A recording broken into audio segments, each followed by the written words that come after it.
Hello, everyone. It's Jerry at the Fledge. Welcome to another episode of Every Damn Day. And today, pretty much like every damn day, I'm up in my office in my studio here.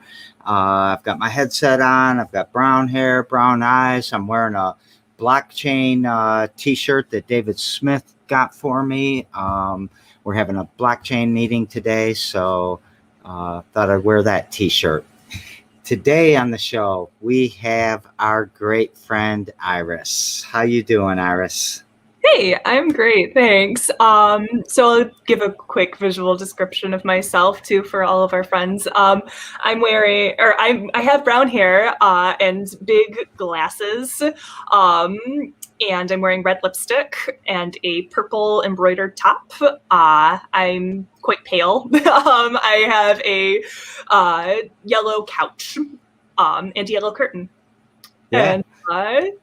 And here I am, and I'm doing well, to answer your question. Thank you.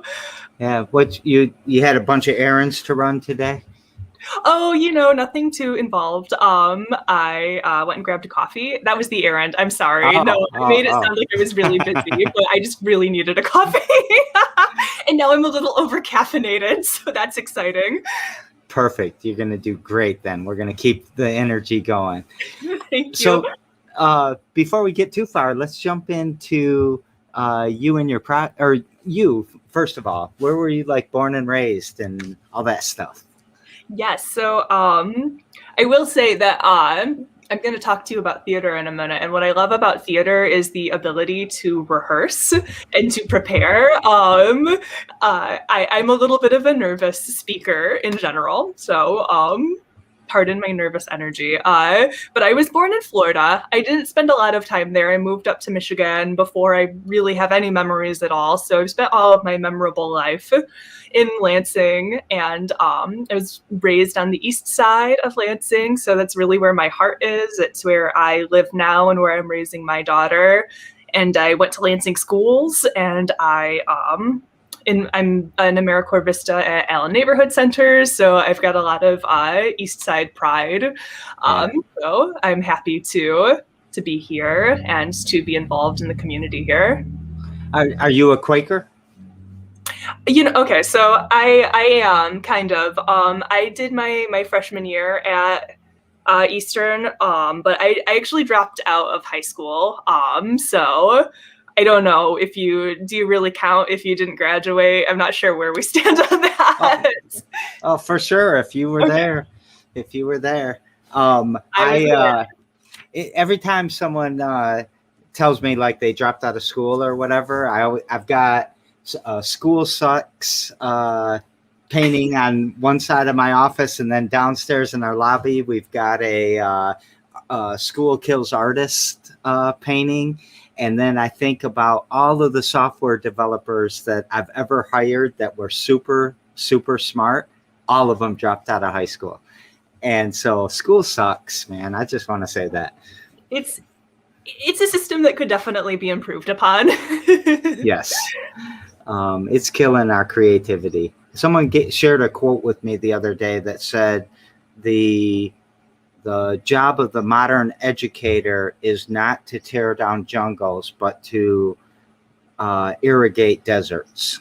And I don't know, trying to still figure out the meaning of that and if I love the quote, but it seems to me like schools are really tearing us down and turning us into components and not letting us blossom and all of these great things. So yeah, I'm a late in life college attendee. I'm kind of just getting my footing when it comes to college. I gave it a shot when I was in my teen years, but I still have no idea what to study, and I'm like, how did they have any realistic expectation that I'd know what to study when I was 17, 18?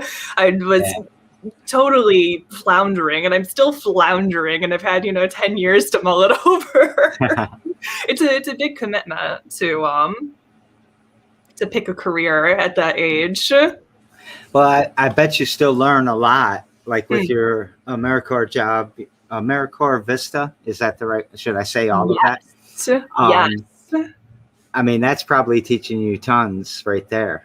It is. I mean, I've spent my whole job life in food service. So it's been a really transformative year for me to get the experience of doing capacity building work, is what they call it. That's kind of the distinction of the Americorps Vista versus the Americorps like state members, is I do kind of the behind the scenes work when it comes to indirect service and capacity building. You know, like I'm involved with a project that is like organizing and rolling out a new donor group for neighbors who want to make regular contributions to the neighborhood center, Allen Neighborhood Center. Did I say that? No. Allen Neighborhood Center. That's important. That part's important.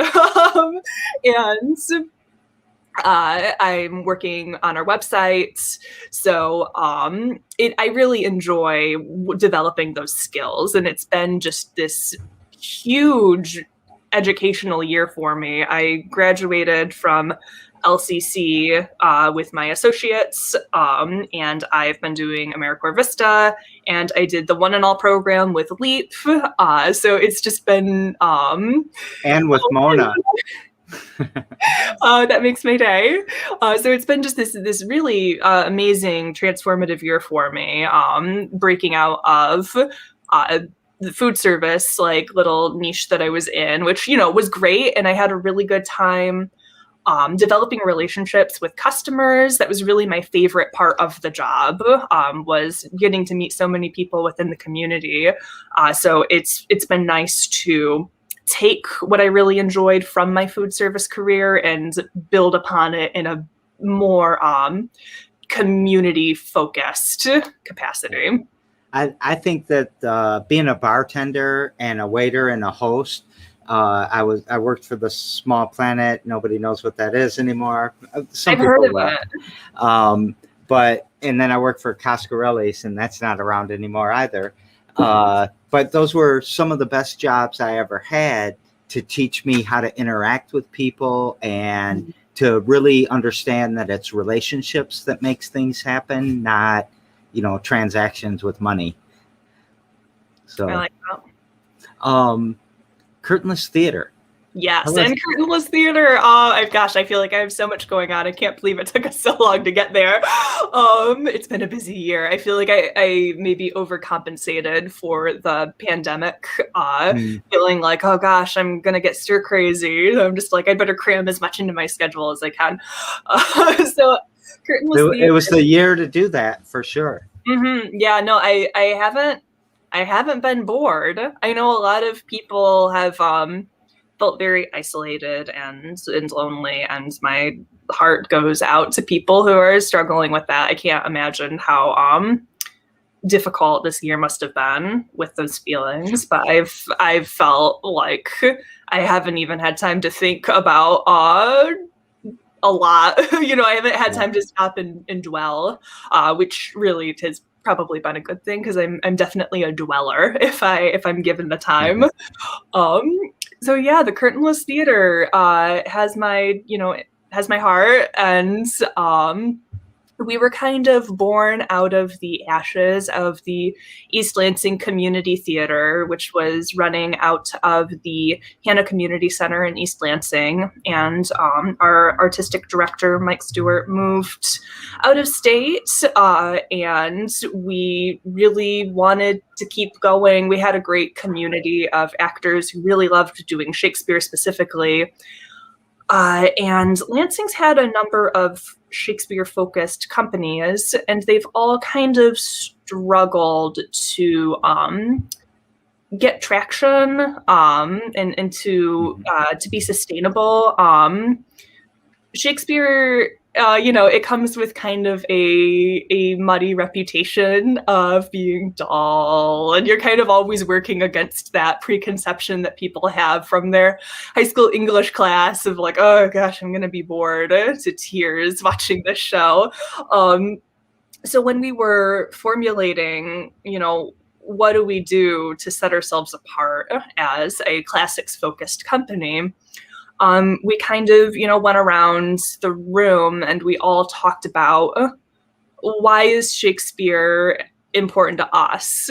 And there were a lot of answers about, seeing ourselves in these stories and these characters. And I'm just thinking like, gosh, how do we give that to everybody?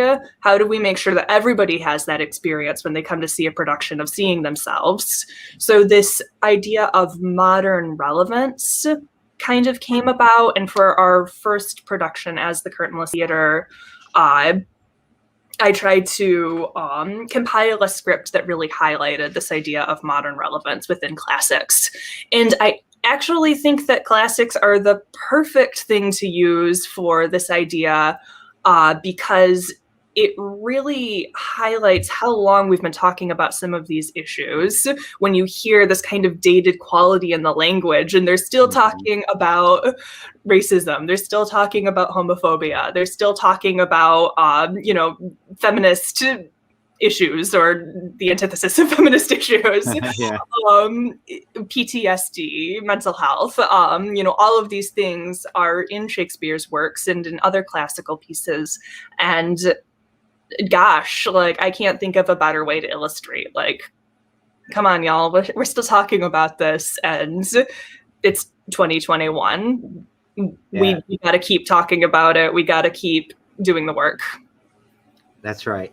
So the model, sorry, I'm sorry.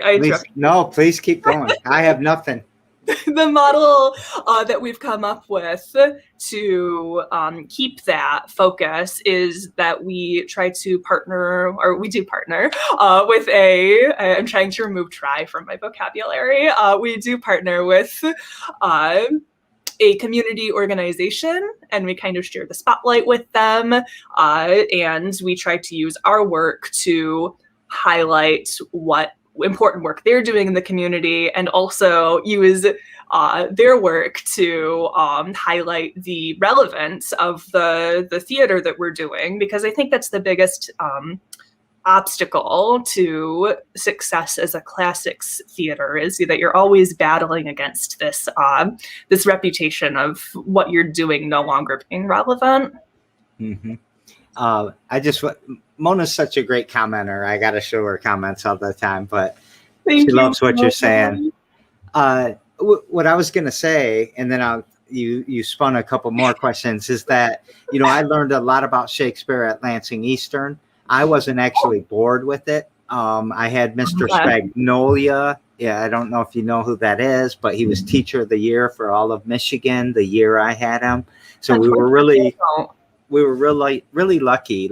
And Lansing Eastern's a gem, and we should have kept it where it was. And the East Side is full of gems too. I just want to get that off my chest.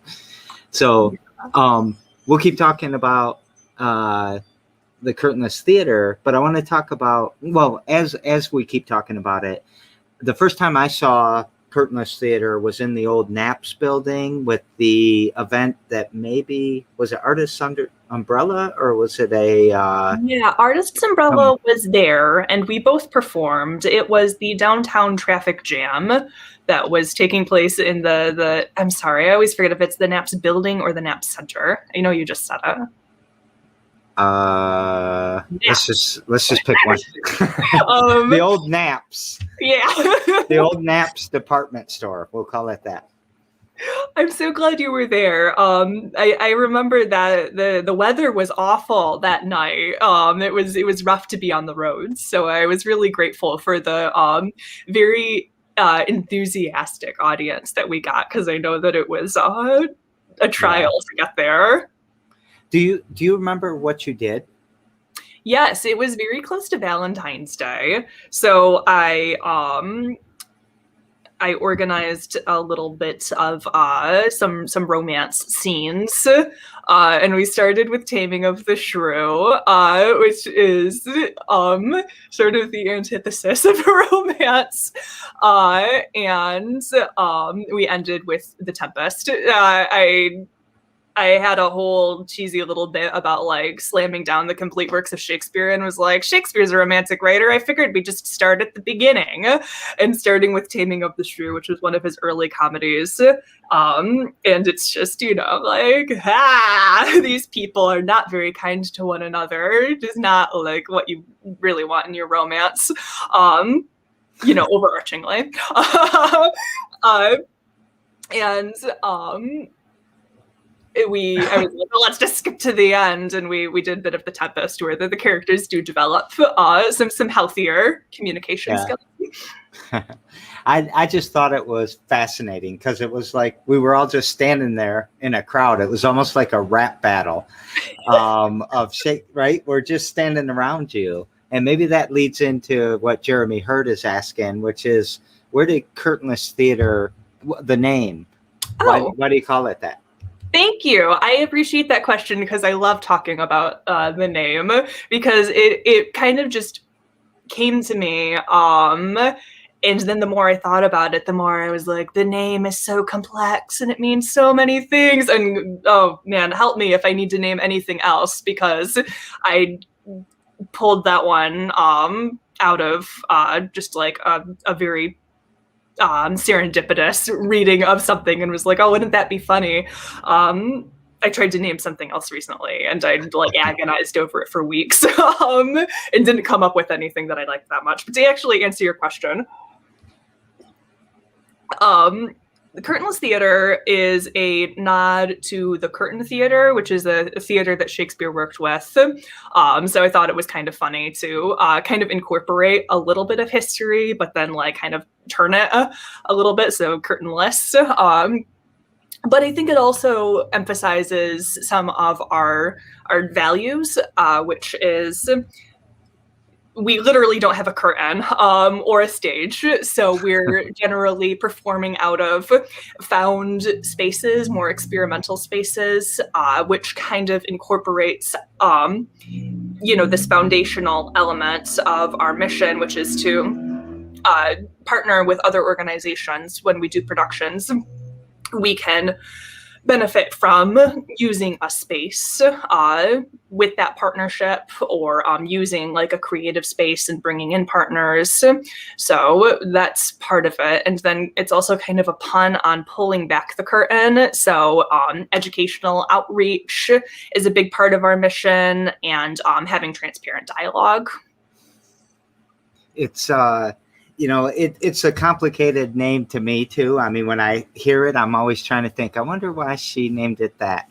And then I think, well, curtainless, that's transparency to me. So it's like, there's no way that I don't know, you're not trying to trick people, but you're trying to making them feel a way, right?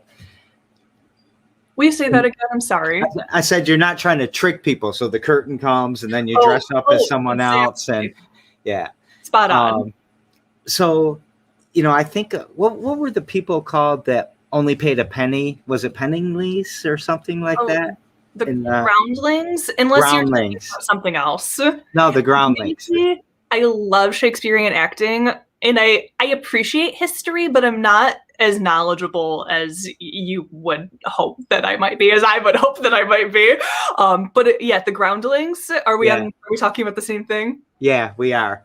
So I sort of felt like that when I was watching, like I wasn't in the great seat, right? And I just kind of was like there crouched down watching.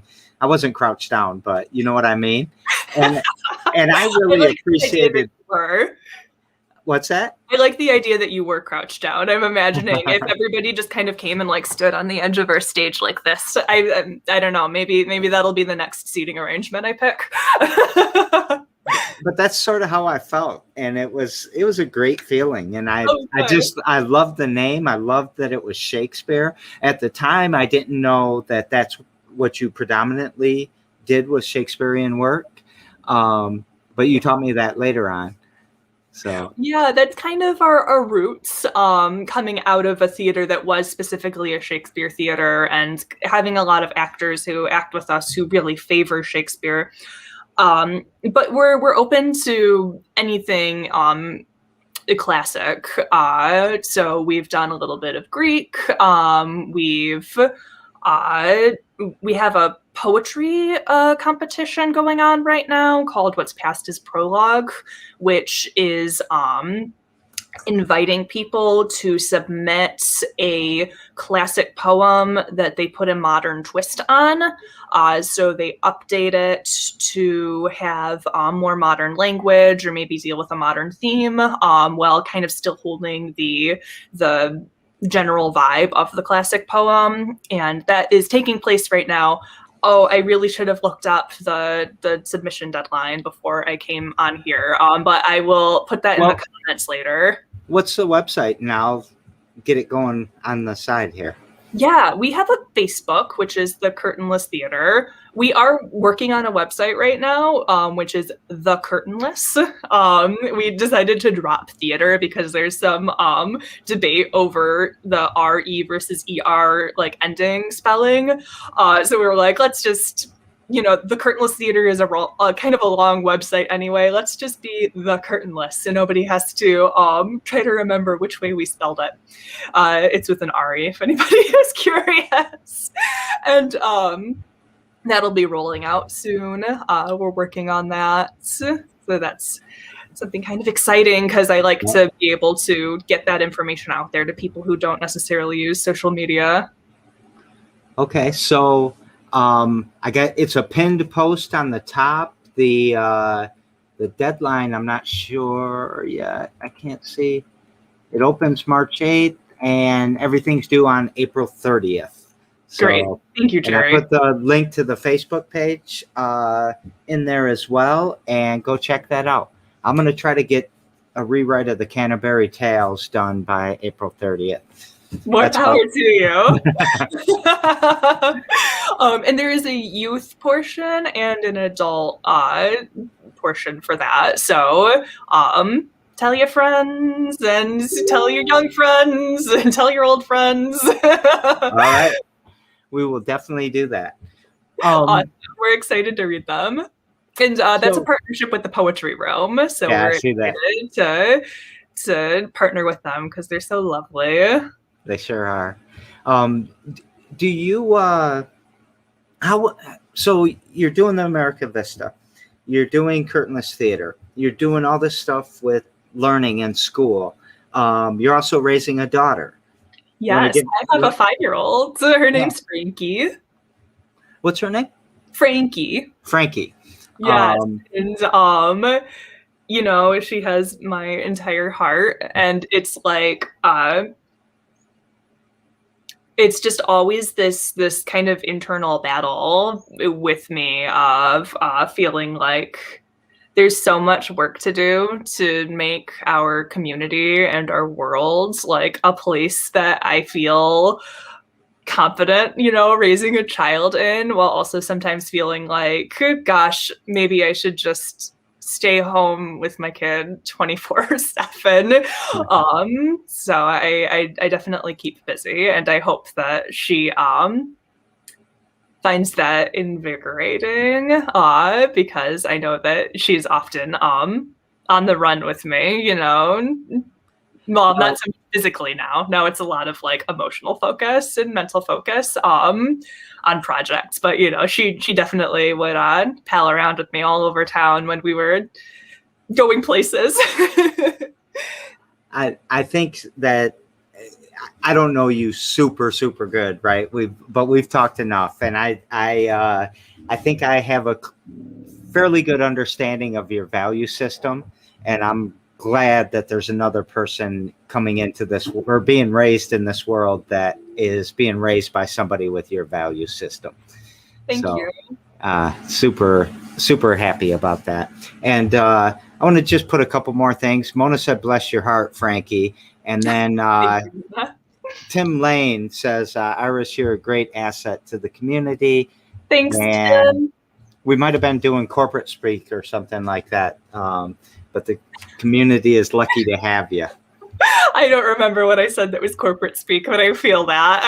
It's like really indoctrinated itself into my lexicon lately. My boyfriend will call me out on it too. I'm like, I've got to set some SMART goals, and he's like, oh, please.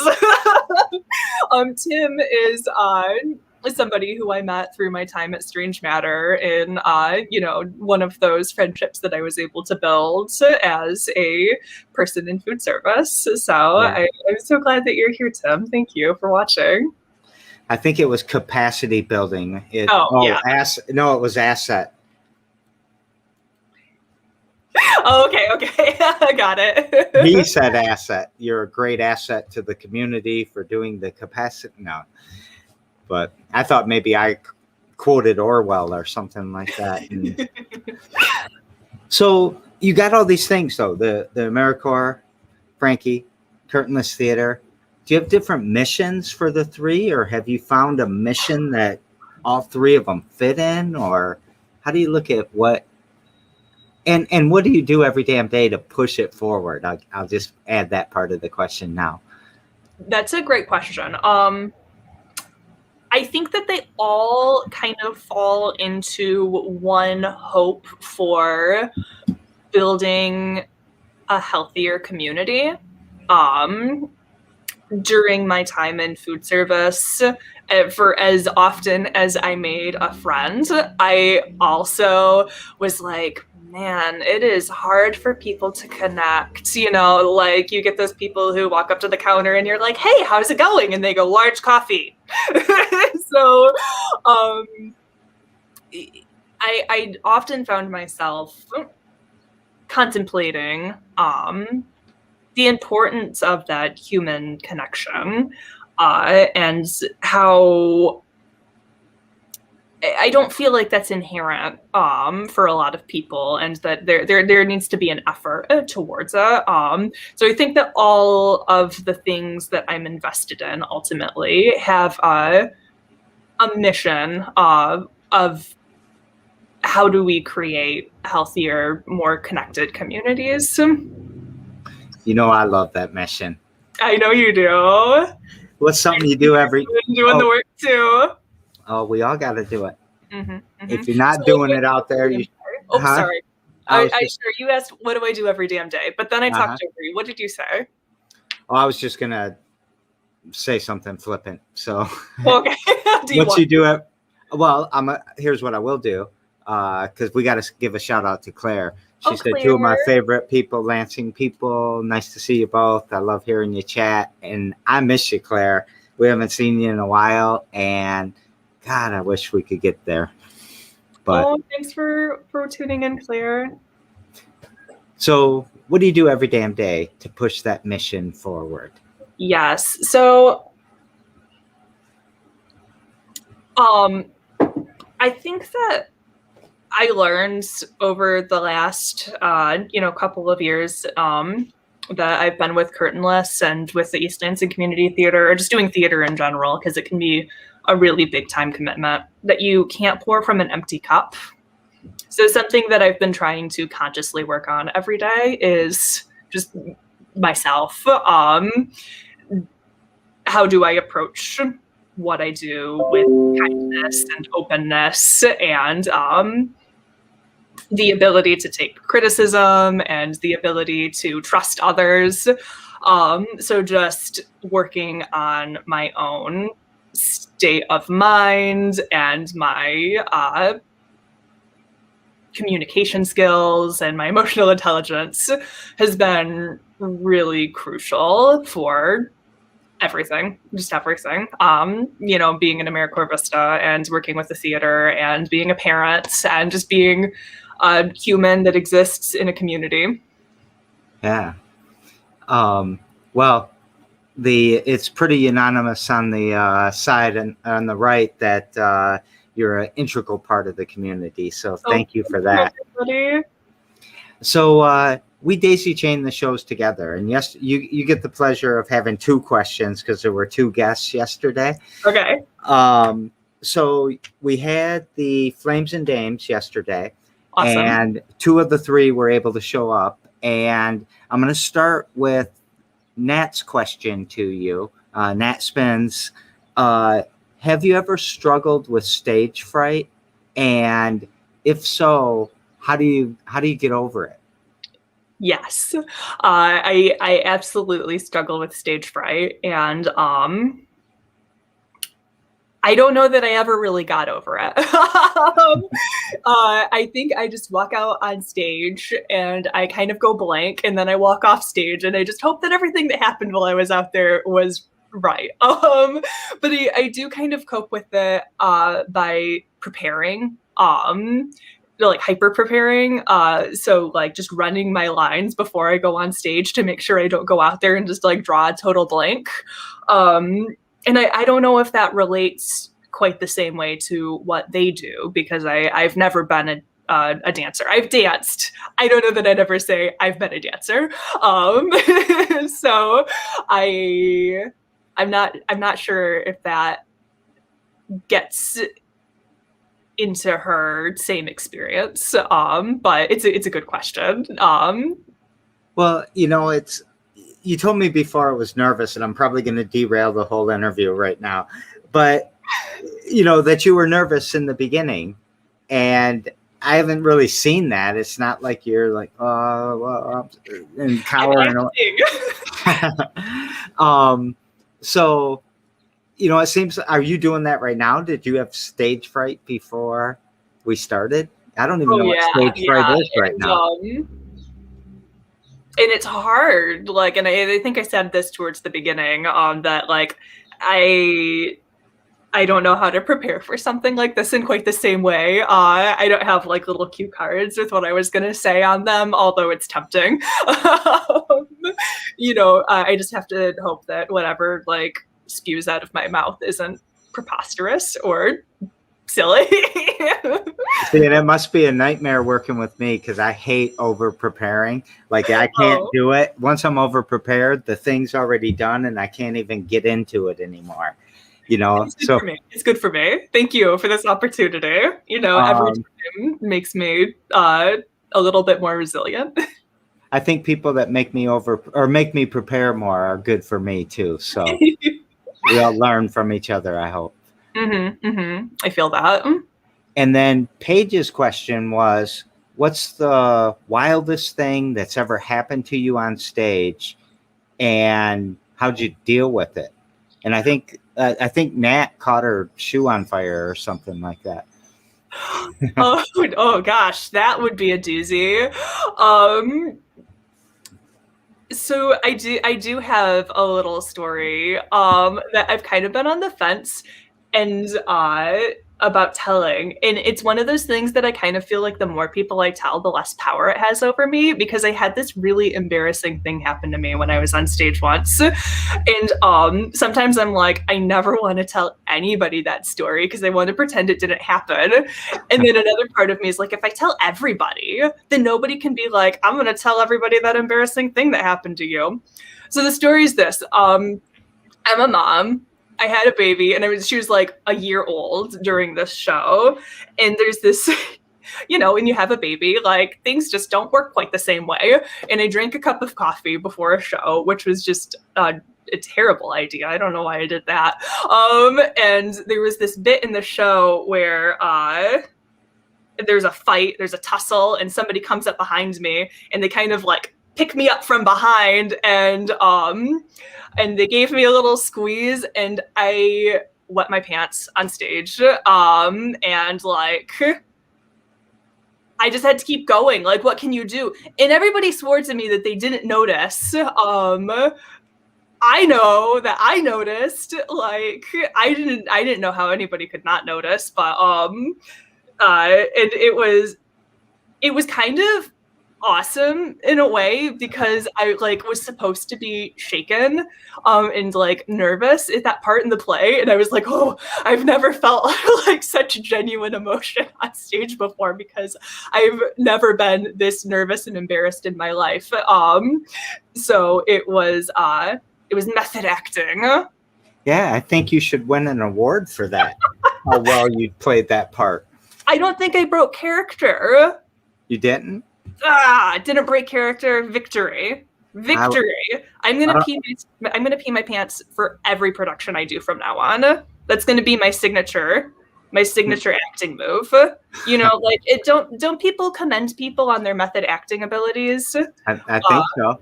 Yeah. Like I'm gonna be Jared Leto or whatever. I just watch Kevin Bacon's Funny or Die all the time. Kevin Bacon on acting. It's pretty hilarious because he makes fun of himself so much. It's a good skill.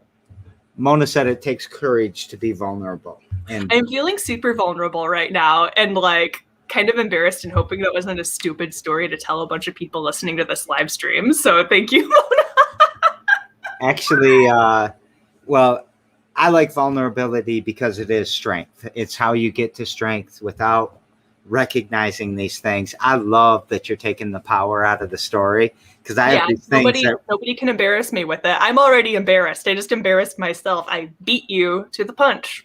Well, here's the good thing. Embarrassed though or to me, what I think is that I can't just out my wife, but you know, this happens, right? These things happen, especially after you have a baby, and we're growing up now, right? And we can tell all these fart jokes and whatever when we're sophomoric, and I'm still pretty sophomoric, but it happens, and now it's a part of life. So I don't think it's. I forgot what you said that you were afraid that you just told the story to all these people. Silly, embarrassing. Any synonym works. So thank you for telling that story.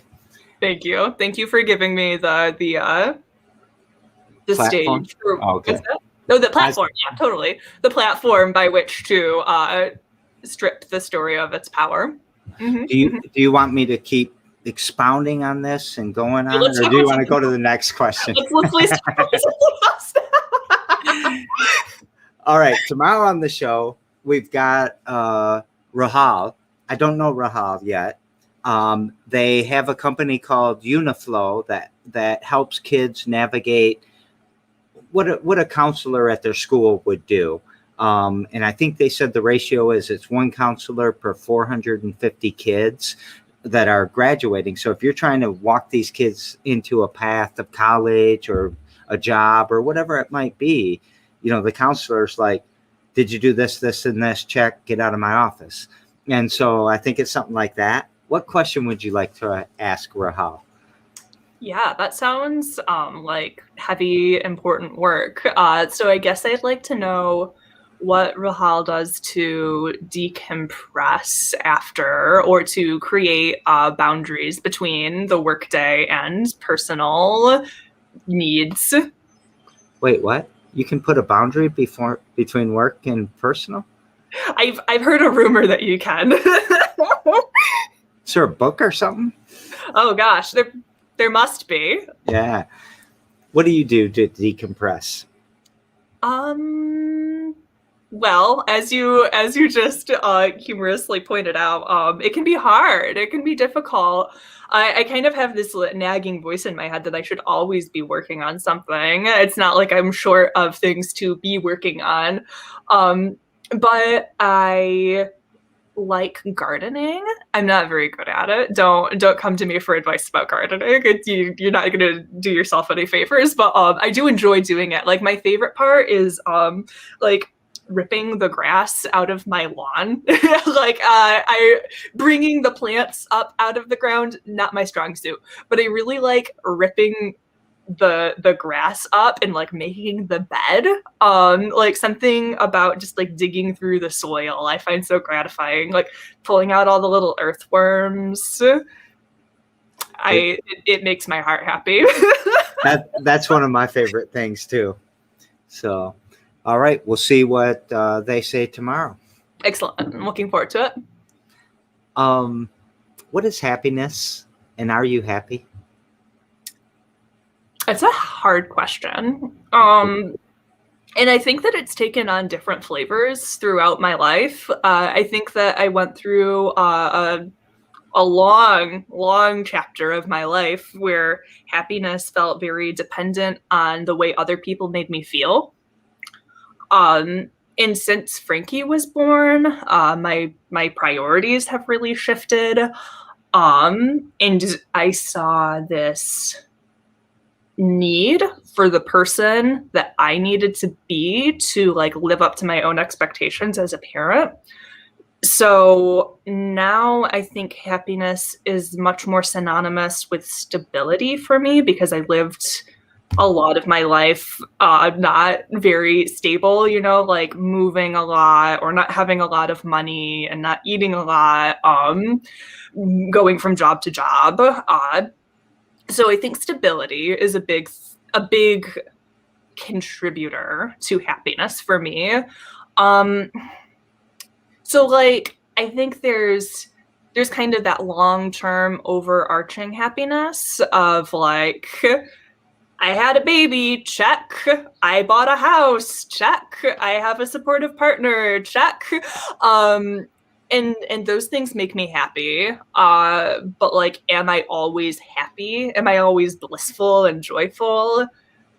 No, I struggle pretty overwhelmingly with anxiety and depression, and even when I feel like I rightly should be happy, it's not always inherent. It's not always there just because I have things to be grateful for. But I think that I'm more happy than I used to be. I know that I'm more happy than I used to be. It's not constant, but it's more of my week than it used to be. I think that you just touched on every reason that I ask this question and the way I ask it. Because happiness, it's different for everybody. It doesn't, I mean, I think some people think it's a constant like buzz. I'm happy, I'm happy, I'm happy, I'm happy.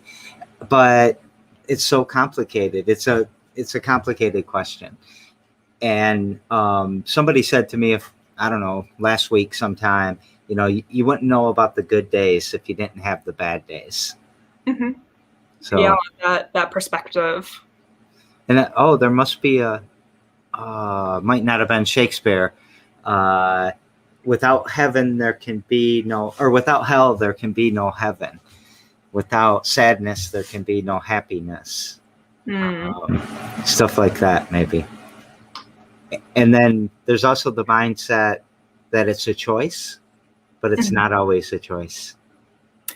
Yeah. If I had the choice, I'd definitely opt for happiness. But I mean, like, I see why people say that. I think there are choices that I can make that build toward happiness. Stability, if we're using them interchangeably, which I think I often do, and I don't know that would work for everybody, but for me, it works. That like, I don't know, I've probably been like indoctrinated by capitalism, but like productivity and like, checking things off my to-do list definitely makes me happy or makes me feel satisfied and fulfilled. But sometimes it's more visceral, emotionally driven. Am I using visceral correctly? I like to throw big words out there and then I question my use of them. I don't know. I'll go with that. Okay. We can't get too much corporate speak because, who was it? Tim already said no corporate speak. Tim will leave. No more corporate speak. You made me think of something now. I forgot it. I'm sorry. That's okay. Right, we'll go to the next thing and maybe it'll spark my memory. Okay. What gives you hope? My daughter, definitely. It's been really powerful to realize that my own perspective on the world is like so specific and unique to me, and to like have this whole new person and to see like, oh wow, your experience and the way you engage with the world is so different than the way that I do. And it really made me aware of like the way I've been conditioned to see things. And it gave me a lot of empathy for other people's experiences, and that everybody, I really think everybody is like trying their best with their own perspective and the own way, their own unique ways that they've been brought up to see the world and what their circumstances have created. So definitely like having a child and that newfound perspective that she brought me on like how unique everybody's own experiences gives me a lot of hope, because I think that it can be so easy to look at somebody and say like, you disagree with me and you're wrong and that's bad, and having to kind of like backpedal. And it gives me a lot of hope to not make assumptions and to pass judgment. I want to go back to what you said there in the beginning of that, or when you were saying that you believe everybody is doing their best within their view of the world. You really believe that? Because I believe that too. And everyone thinks I'm an idiot for believing that, I think. Oh, I go back and forth depending on how pessimistic I'm feeling in the moment. In my heart of hearts, I think that I believe that. Do I think that some people have a really like muddy, damaged perspective? Sure, yeah. Do I think that people are doing what they think that they need to do, and that can like really run the gambit of different perspectives? Yeah. I always try to find examples of, was somebody intentionally being evil, or did they think they were doing good? You know, and I don't know. I see it. I see people that can be mean, but I see people that, I don't know, they just think different than me. And sometimes I get in trouble for actually saying this person maybe is hurt, or this person needs healing, or this person does this because that's all they knew. I love what you said. I mean, I love what you said. Thank you. On that, I feel like it's overwhelmingly people need more compassion and kindness. It can be, and kind of relating to the theater, it can be hard to provide that compassion and kindness while not feeling like you're maybe putting other people in jeopardy for toxic behavior. And that's something I really struggle with, because like, do I think at the core of it, people need, I overwhelmingly think that people need more compassion and kindness more often than I think they're genuinely evil. And I think that it's a dangerous narrative to focus too heavily. Although, yes, I do think some people are like really bad people. I think it's dangerous to focus on that narrative as opposed to the narrative where people need more compassion and kindness, because I find that to be predominantly true. And I personally have never met like a truly evil person, although I do. There are people, you know, like in the news and in the media in history, and I'm like, oh gosh, like, yeah, I'm not going to create space for that person in my community.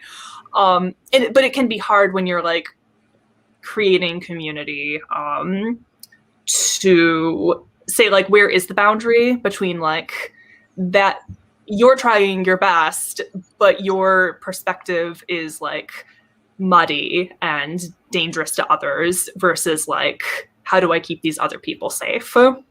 Yeah. I always look at the babies and I'm like, is that a shitty baby? Is that going to grow up to be a shitty person? You never find that, right? Babies are cool. So how'd they get so shitty?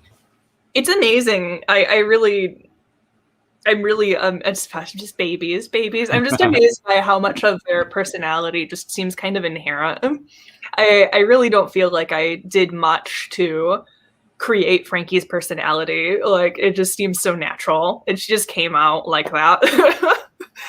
I think with her name, it's almost, you can almost feel her personality. I can almost imagine what she's like, but I'm making this all up right now because I don't know much. I will say that I blame myself for the bad stuff. Like whenever she's like pitching a fit or like being difficult, I'm like, this is my fault. Like her, I speaking of babies, like I do see her as like having inherently good intentions, and if there's like a bad thing happening, like bad, I don't know, that's so relative, but I do feel like a sense of responsibility for that. So I guess that is like the catch. Yeah.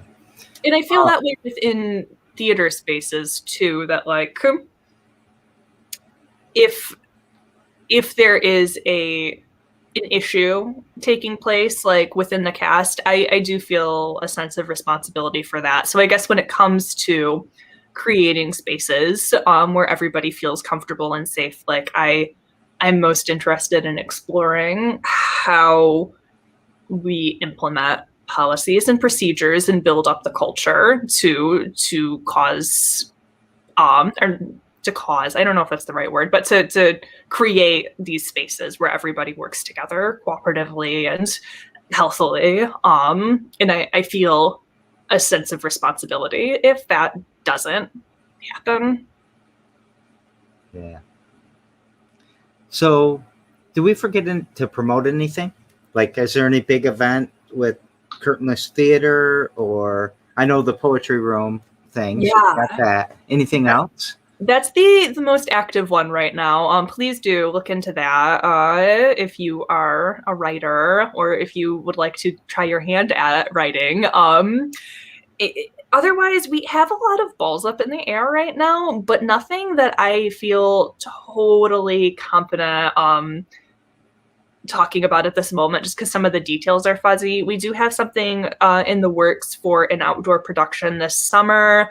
That will be like a healthy families event in partnership with Allen Neighborhood Center and the Curtainless Theatre, and we'll be doing like Shakespearean monologues with like family themed content, like family, like exploring family, not like family friendly, which it will be as well.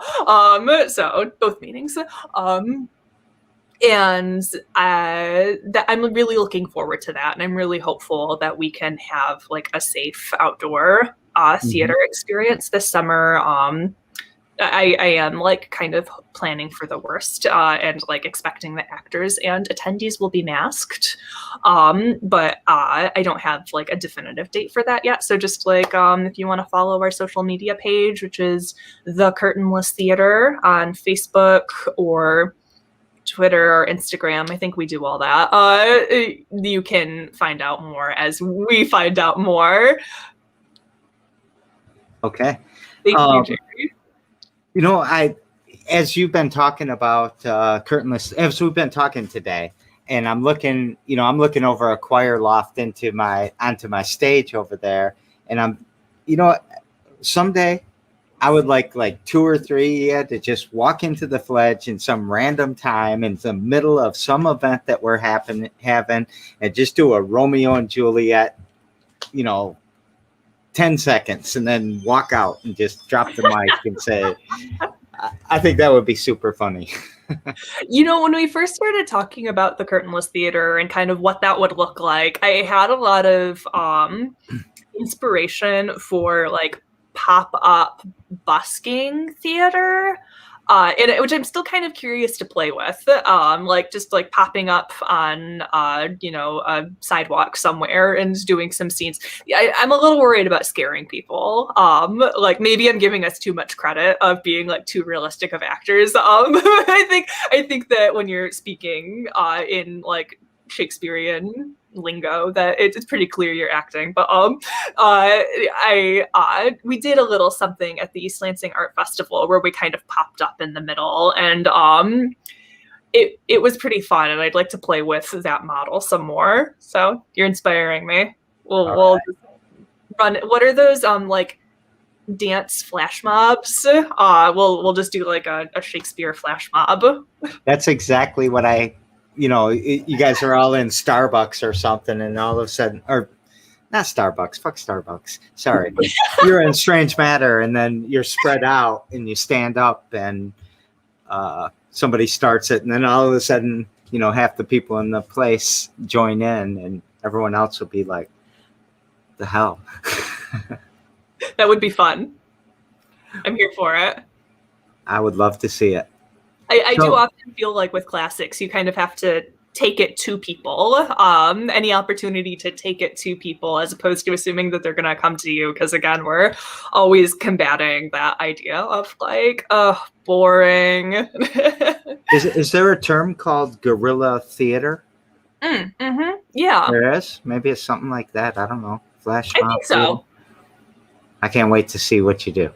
Thank you. It's ever evolving and growing. So I'm excited to see what we do too. Yeah. What would you like to take us out with? Oh, COVID has been a hard time for the arts, but I don't think we're going anywhere. And just stay resilient, keep creating, keep supporting your artist friends, and we're gonna see it through. Yeah. Do you mind if I add to that a little bit? Yeah, please. COVID ain't close to being over. Quit booking shows. Quit booking shows that are inside right now. Please, please, please start being, or keep being safe. Be safe again if you're stopped.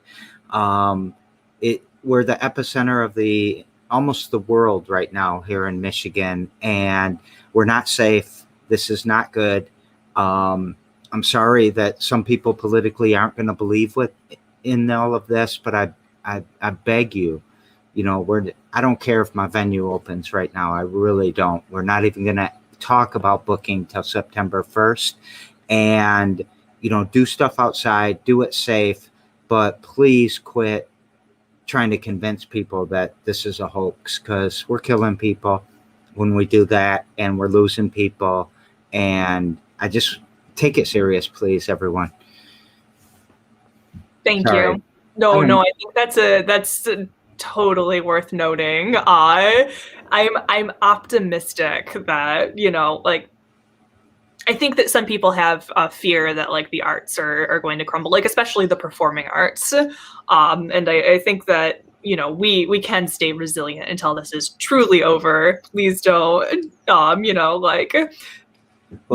on that. Me, ironically, if everything crumbled and disappeared and we started coming back, the first thing we would have to build is the arts, but nobody understands that. Everything around me is built by an artist, a designer, a performer, whatever.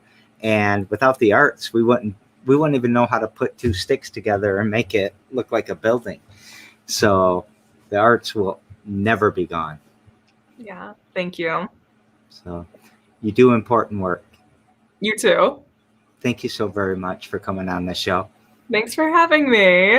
I hope that everybody had a nice time. They said so. Okay. Thank you so much, everybody. All right. Every damn day at 2 p.m. So stay tuned tomorrow. Stay tuned the next day. You were episode 210, by the way. So 155 more to go to make the 1 year goal that I set. So exciting. Keep on. Way to go. Thank you. All right, everyone. We will see you later. See you, Iris.